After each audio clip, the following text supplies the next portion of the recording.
महापुरुषों से मैंने सुना इस मानस के प्रभाव को। काशी नरेश और उज्जैन नरेश दोनों में मित्रता थी अखिलेश भैया। काशी के राजा और उज्जैन के राजा में मित्रता थी। तो दोनों मित्रों ने आपस में निर्णय किया कि हम आपस में संबंधी बनेंगे।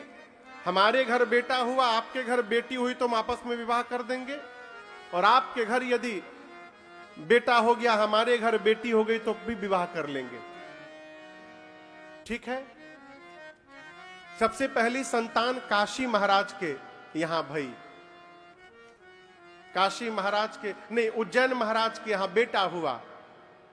काशी सूचना आई कि उज्जैन महाराज के घर बेटा हो गया।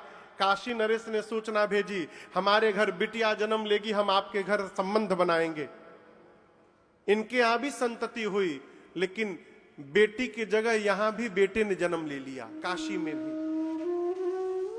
अब पहले तो आज की स्थिति थी नहीं, बेटे ने जन्म लिया। अब काशी नरेश की रानी दुखी हो गई, बिटिया को जन्म लेना था तो बेटा जन्म ले लिया। अब महाराज तैयारी में विवाह करने के लिए, तो डर के मारे अपनी जो मुख्य सेविकाएं थी उनको अपने साथ मिला करके सूचना भिजवा दी कि बेटी ने जन्म ले लिया है।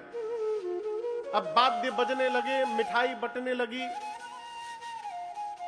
और उस लड़के को ही बचपन से ही लड़के की तरह कपड़े पहना करके महारानी पालने लगी, उसी तरह श्रृंगार करके। विवाह का समय आया। पहले विवाह बचपन में हो जाया करता था। बचपन में पता नहीं चलता कौन बेटा है कौन बेटी है, यदि कपड़े पहना दिया जाए तो। विवाह तय हो गया। उज्जैन से बारात काशी पहुंच गई विवाह के लिए। अब महारानी के थर थर हाथ पांव कांपे, अब क्या करे। तो विवाह के एक दिन पहले रात में काशी नरेश को कमरे में बुलाकर अब पांव पकड़ के महारानी रोने लगी कि मेरे से अपराध हो गया, क्षमा करिए। अपने घर भी बेटी नहीं बेटे ने जन्म लिया है। काशी नरेश बोले तो मैं तो मुंह दिखाने लायक नहीं रहा।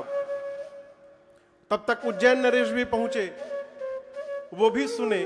बोले महाराज आपने मुझे भी मुंह दिखाने लायक नहीं छोड़ा, समाज को क्या उत्तर देंगे। दोनों राजाओं ने निर्णय किया कि आज रात में ही चलकर गंगा जी में आत्महत्या कर लेते हैं, अब मुंह दिखाने लायक नहीं रहे हम लोग। रात्रि के अंधेरे में दोनों महाराज निकले। तब तक उसी रास्ते से पूज्यपाद गोस्वामी तुलसीदास जी महाराज कहीं जा रहे थे। उन्होंने नरेश को पहचान लिया, कहा महाराज आप। तो काशी नरेश ने पूरी बात बताई। गोस्वामी जी बोले देखिए, भगवान के आप भरोसा रखिए उनके ऊपर। आप एक काम करिए, किसी भी प्रकार से विवाह को 10-12 दिन के लिए स्थगित कर दीजिए। और जो काशी नरेश से बोले आपका जो बेटा है ना, उसको आप चुपके से मेरी कुटिया में ले आइए। रातों रात काशी नरेश का बेटा पहुंचा गोस्वामी तुलसीदास जी की कुटिया में। गोस्वामी तुलसीदास जी ने रघुनाथ जी के स्वरूप को पधराया, बेटे को सामने बिठाया और संकल्प करके 9 दिन नवाह पारायण श्री रामचरित मानस का अनुष्ठान करके पाठ किया उस बेटे के सामने। अब पाठ करने के बाद जो संकल्प का जल था, चुनरी ओढ़ा करके उस लड़के को, और गोस्वामी जी ने जैसे भगवत स्मरण करके और उस जल को उस लड़के को ऊपर छिड़का।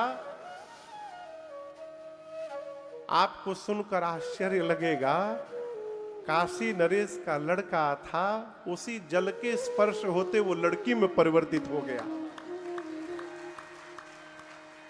ऐसा मैंने पढ़ा है और संतों के मुख से सुना है, सो मैं आपको सुना रहा हूं। फिर उस बिटिया का विवाह हुआ उज्जैन नरेश के बेटे के साथ, और वो बारात वापस उज्जैन गई। ये मानस जी की महिमा है। इसलिए रामचरितमानस को घर में है तो मेरी प्रार्थना है, एक चौपाई नहीं ज्यादा पढ़ सकते, कम से कम एक चौपाई नित्य पढ़ने का स्वभाव बनाइए। पूज्यपाद गोस्वामी तुलसीदास जी ने